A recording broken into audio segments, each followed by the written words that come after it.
meron tayong dumating na package. So medyo maliit na kahon. Sisilipin natin. So unboxing tayo ngayon. Sandali. So ito.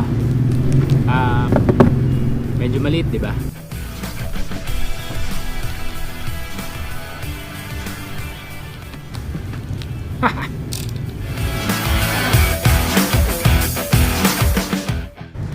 So ayan, buksan na natin.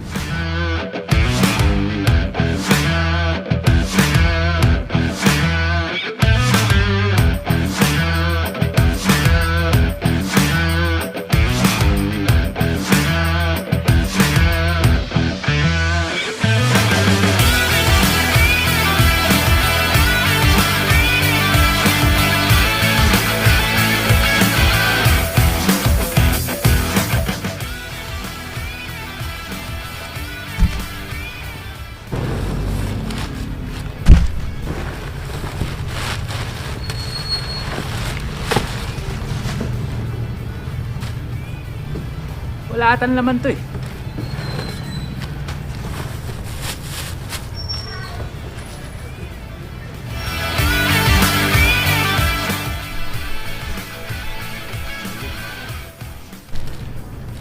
Ito natin.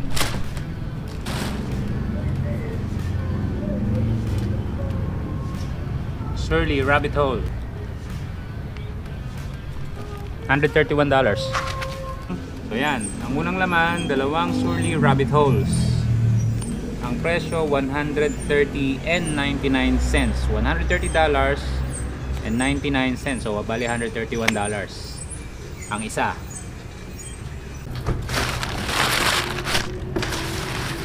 Maraming tayong basura nito.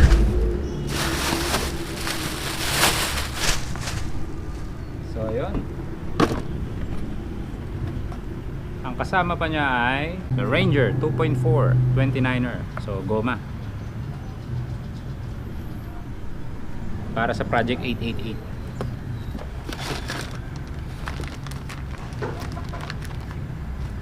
Siyempre meron tayong Paul. Kung napanood mo yung episode na nagpunta tayo sa Makati para maghanap ng Paul, yung brake levers kasi nila walang polish. So umorder tayo abroad ng polish. Ganda nitong isang to. TRP. So TRP hydro brakes. So ito yung brakes na ang master nasa caliper. Kasi gusto natin magamit yung Paul na lever, pero gusto natin hydraulic. So ang presyo $112.99. So we have two of those. Buksan natin.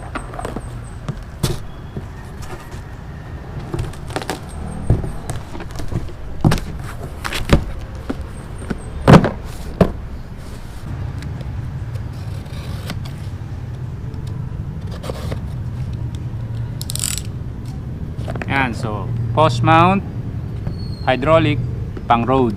So yan. Ayaw niya pa rin matanggal.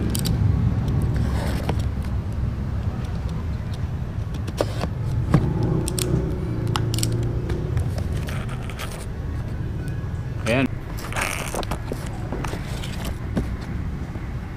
Wow.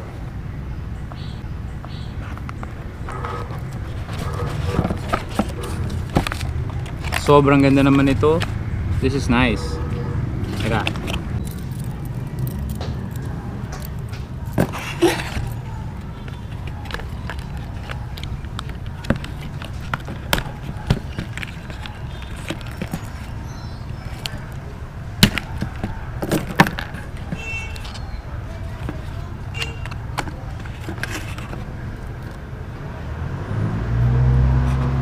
Ayun no.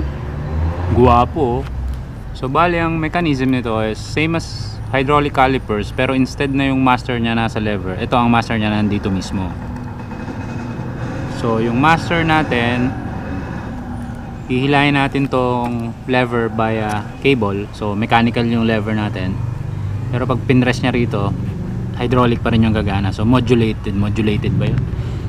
So hydraulic pa rin yung preno natin. Yan, ganda ng finish.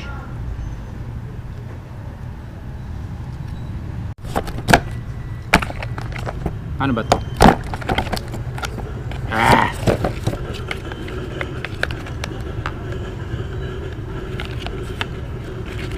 Grabe, kakukuha mo lang, di mo na maibalik.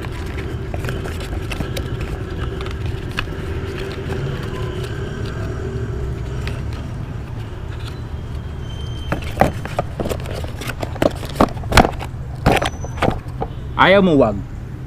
Kakabit na rin naman kita eh. So ayan, dalawang TRP cycling components, hydraulic brake set na pang road. So ito yung mechanical ang levers pero hydraulic ang calipers.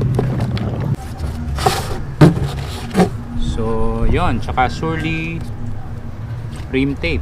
So ang isa ay $5.99. So $5.99 or $6 ang isa. So para dun sa wheel set na bubuuin natin.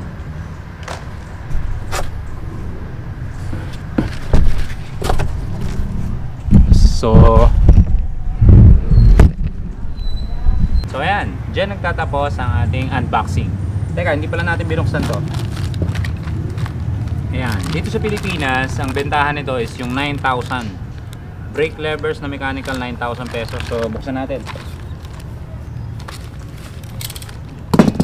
Mahal-mahal, wala man lang box.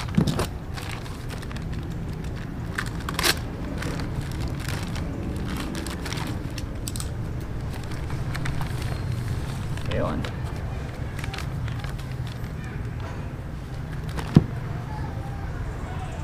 So meron tayong ebidensya. Syempre dapat tapon natin to. Bawal ebidensya sa bahay. Ang mga ebidensya tinatapon.